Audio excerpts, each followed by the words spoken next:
नमस्कार। आज इस वीडियो में मैं आपको बताऊंगी कि कम प्रीमियम देकर ज्यादा कवरेज कैसे लें और दूंगी आपको कुछ सवालों के जवाब। मैं हूं आपकी health and life insurance consultant काजल।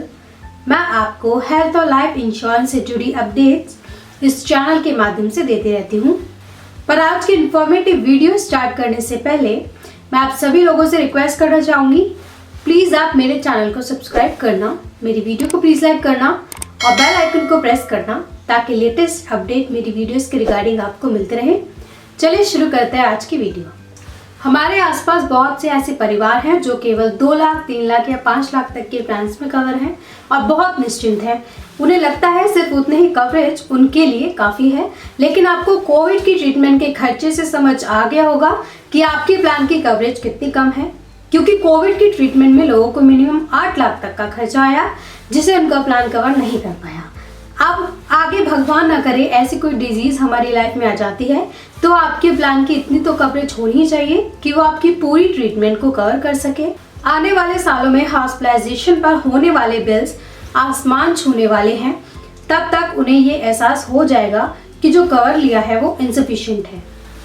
लेकिन अगर आप आज की डेट में 10, 15 या 20 लाख का प्लान लेने जाएंगे तो उसका जो प्रीमियम आएगा वो इतना होगा कि हम में से कई लोगों के बजट से बाहर होगा, अनअफोर्डेबल भी होगा। तो इसका एक सोल्यूशन है जिससे आप ज़्यादा कवरेज ले सकते हैं और प्रीमियम भी आपको कम देना होगा। इसके लिए आपको टॉपअप पॉलिसी या सुपर टॉपअप पॉलिसी लेनी चाहिए। ये पॉलिसीज बेस पॉलिसी की कवरेज को बढ़ा देती हैं, कम प्रीमियम में ज़्यादा कवरेज आपको मिलती है। चलिए जानते हैं कि इन पॉलिसीज का बेनिफिट हमें कैसे मिलता है या ये पॉलिसीज कैसे काम करती हैं। अब मैं आपको एक एग्जांपल से इन प्लान्स को एक्सप्लेन करना चाहूँगी।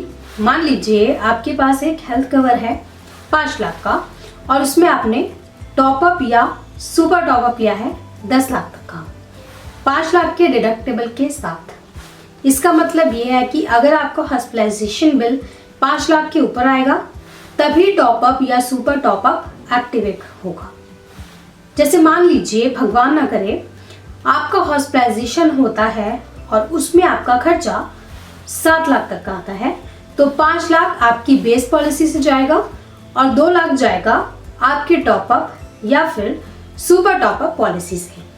जितना आपका डिडक्टेबल है उतना आपको या तो खुद से या फिर अपनी बेस पॉलिसी से देना होगा। उसके ऊपर का खर्चा टॉपअप या सुपर टॉपअप भरता है। बट फ्रेंड्स, टॉपअप या सुपर टॉपअप में फ़र्क है, ये दोनों एक जैसा काम नहीं करते। तो एग्जाम्पल के थ्रू मैं आपको समझाती हूँ कि top up policy super top up policy से कैसे अलग है और कैसे ये दोनों पॉलिसीज काम करती हैं।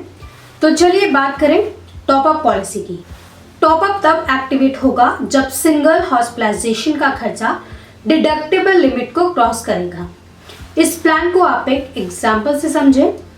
मान लीजिए किसी ने एक पॉलिसी ली 5 लाख की और टॉपअप उन्होंने लिया 10 लाख का और डिडक्टेबल लिमिट थी उनकी 5 लाख की और उन्हें कोई बीमारी हो गई और वो हॉस्पिटलाइज्ड हुए, उसमें उनका खर्चा आया 4 लाख का।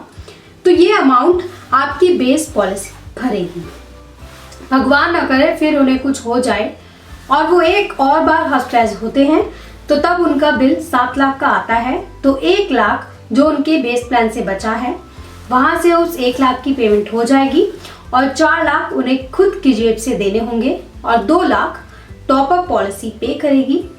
क्योंकि सिंगल हॉस्पिटलाइजेशन में खर्चा 5 लाख के ऊपर है, इसका मतलब एक हॉस्पिटलाइजेशन में आपका खर्चा डिडक्टेबल लिमिट को क्रॉस करना चाहिए, तभी टॉपअप पॉलिसी एक्टिवेट होगी। अब जानते हैं सुपर टॉपअप पॉलिसी कैसे काम करती है। इस पॉलिसी में जो डिडक्टेबल कैलकुलेट होता है वो एक पॉलिसी ईयर में जितने भी हॉस्पिटलाइजेशन खर्चे हैं उन्हें जोड़कर कैलकुलेट किया जाता है। इसे भी आप एक एग्जाम्पल से समझिए। मान लीजिए आपके पास एक कवर है 5 लाख का और सुपर टॉपअप आपने लिया है 10 लाख का और डिडक्टेबल लिमिट है 5 लाख की और आप फर्स्ट टाइम हॉस्पिटलाइज होते हैं और उसका खर्चा आता है 4 लाख का। तो ये आपकी बेस पॉलिसी पे करेगी। आप एक और बार हॉस्पिटलाइज्ड होते हैं और तब आपका बिल 7 लाख का आता है, तो 1 लाख आपके बेस प्लान में ऑलरेडी बचा है, तो 1 लाख आपके बेस प्लान से भरा जाएगा और 6 लाख सुपर टॉपअप पॉलिसी से भर सकते हैं, क्योंकि 2 हॉस्पिटलाइजेशन को मिलाकर जो खर्चा आया है वो 5 लाख को क्रॉस कर चुका है। ये सबसे बड़ा फर्क है इन दोनों प्लान्स में, इसीलिए आपको ये फर्क समझना बहुत ज़रूरी है कि टॉपअप में डिडक्टेबल कैसे कैलकुलेट किया जा रहा है और सुपर टॉपअप में डिडक्टेबल कैसे कैलकुलेट किया जा रहा है।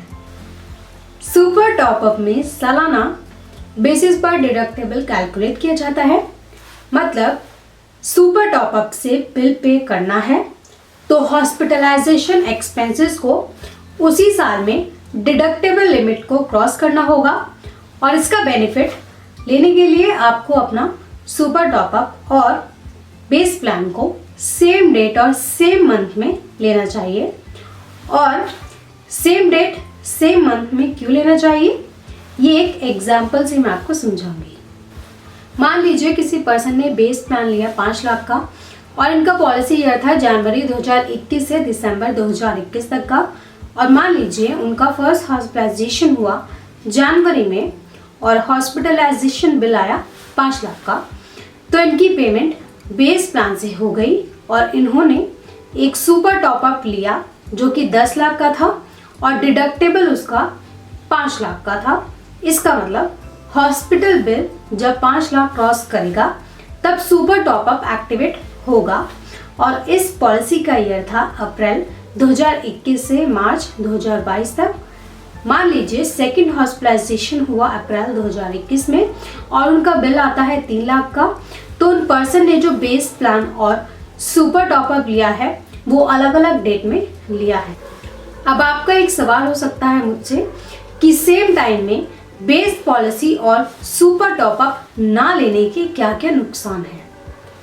दोस्तों, उन पर्सन का जो सेकंड हॉस्पिटलाइजेशन पर बिल आया वो 3 लाख का था और फर्स्ट हॉस्पिटलाइजेशन पर आपका बेस प्लान 5 लाख, वो तो इन्होंने पूरा एग्जॉस्ट कर लिया था, तो 3 लाख की पेमेंट जो है वो बेस प्लान में से नहीं हो सकती थी। उन्हें लग रहा था कि उनके पास सुपर टॉपअप है, उसमें से हॉस्पिटलाइजेशन एक्सपेंसेस की पेमेंट हो जाएगी, बट ऐसा नहीं हो सकता था क्योंकि मैंने पहले ही बताया था वीडियो में कि सुपर टॉपअप का जो डिडक्टेबल है वो सालाना बेसिस पर कैलकुलेट होता है। तो इन्होंने जो सुपर टॉपअप लिया वो था अप्रैल 2021 का और सेकंड हॉस्पिटलाइजेशन जो कि अप्रैल 2021 में हुई उसका जो बिल आया वो 3 लाख का था। तो जो 3 लाख है वो डिडक्टेबल लिमिट से कम है, तो उन्हें सुपर टॉपअप में से पेमेंट नहीं मिली। तो जो पेमेंट आई 3 लाख की वो इन पर्सन ने अपनी जेब से पे की। तो इसलिए मैं कहना चाहूँगी कि जब भी आप लोग प्लान लें, सुपर टॉपअप और बेस प्लान दोनों प्लान सेम डेट और सेम मंथ में ही लें, ताकि दोनों का ईयर साथ साथ ही चले और आपका हॉस्पिटलाइजेशन का जो एक्स्ट्रा खर्चा आता है वो आपको सुपर टॉपअप से मिले, ना कि आपको अपनी जेब से भरना पड़े। अब बात करूंगी इस प्लान की बोनस टिप के बारे में। आजकल कंपनीज टॉपअप और सुपर टॉपअप प्लान्स के नाम से प्लान सेल नहीं करती हैं। वो अपने प्लान्स में कुछ टर्म्स यूज करती हैं, जैसे कि कॉम्बो, इनहैंस्ड या फिर प्लस, इस तरह की टर्म्स यूज करती हैं। इनका मतलब है कि ये टॉपअप और सुपर टॉपअप प्लान्स हैं। आपको उनमें देखना है कि डिडक्टेबल एग्रीगेट है या सिर्फ डिडक्टेबल है। अगर डिडक्टेबल एग्रीगेट है तो इसका मतलब है कि सुपर टॉपअप है, और सिर्फ डिडक्टेबल है तो इसका मतलब है कि सिर्फ टॉपअप है। तो दोस्तों, इस पूरे प्लान को समझने के बाद मुझे इन दोनों में से बेस्ट डिडक्टेबल एग्रीगेट प्लान लगा, जिसे हम सुपर टॉपअप भी कहते हैं। अब आपका एक और सवाल हो सकता है कि यदि हमारे पास बेस पॉलिसी ना हो तो क्या हम टॉपअप और सुपर टॉपअप पॉलिसी ले सकते हैं या फिर नहीं। तो दोस्तों, आप लोगों के पास अगर टॉपअप और सुपर टॉपअप पॉलिसी नहीं है तो आप भी ये प्लान्स ले सकते हैं। इनमें भी डिडक्टेबल लागू होता है। तो मान लीजिए आपका डिडक्टेबल 3 लाख का है और खर्चा 8 लाख का आता है, तो 3 लाख आपको अपनी जेब से देना होगा और 5 लाख टॉपअप पॉलिसी या फिर सुपर टॉपअप पे करेगा। इसीलिए ज़रूरी नहीं है कि टॉपअप और सुपर टॉपअप लेने के लिए आपके पास बेस पॉलिसी का होना ज़रूरी है। आपको दूसरा सवाल हो सकता है कि बेस प्लान और सुपर टॉपअप एक ही कंपनी का लेना ज़रूरी है या फिर नहीं। तो मैं आपको बताना चाहूँगी कि ये ज़रूरी नहीं है कि आप एक ही कंपनी का सुपर टॉपअप या फिर बेस प्लान दोनों लें। आप अलग अलग कंपनीज की पॉलिसीज़ भी ले सकते हैं, बट अगर एक ही कंपनी का होता है तो क्लेम के टाइम आप लोगों को आसानी होती है। अब कुछ बातों का आपको ध्यान रखना होगा कि ये प्लान्स लेते टाइम, क्योंकि ये दोनों अलग अलग पॉलिसीज़ हैं तो इनके टर्म्स एंड कंडीशंस भी अलग अलग ही हो सकती हैं। हो सकता है कि आपके टॉपअप और सुपर टॉपअप में कोई लिमिट हो, जैसे कि रूम रेंट या रूम्स की कैटेगरी पर लिमिट। तो आपको बेसिकली ये ध्यान रखना है कि जो आपकी बेस पॉलिसी है और जो सुपर टॉपअप और टॉपअप पॉलिसी में किसी तरह की कोई लिमिट ना हो। दूसरी चीज़ जो आपको ध्यान रखनी है वो ये है कि दोनों प्लान्स अलग हैं, तो क्लेम प्रोसेस में भी दोनों प्लान्स के अलग अलग ही होंगे। प्री एग्जिस्टिंग की वेटिंग लिस्ट आपको चेक करनी चाहिए प्लान्स लेने से पहले। तो दोस्तों, ये थी थोड़ी बहुत जानकारी कि कम प्रीमियम में ज़्यादा कवरेज कैसे लें। इसके बारे में, हेल्थ एंड लाइफ इंश्योरेंस के बारे में और डिटेल में जानने के लिए आप हमें कांटेक्ट कर सकते हैं। स्क्रीन पर दिख रहे नंबर की मदद से आप मुझसे जुड़ सकते हैं। तो दोस्तों, आज की वीडियो में बस इतना ही। उम्मीद है इस वीडियो में दी गई जानकारी आपको वाकई फ़ायदेमंद लगी होगी। हम आपके लिए यूं ही लाइफ और हेल्थ इंश्योरेंस से जुड़ी महत्वपूर्ण जानकारी लाते रहेंगे।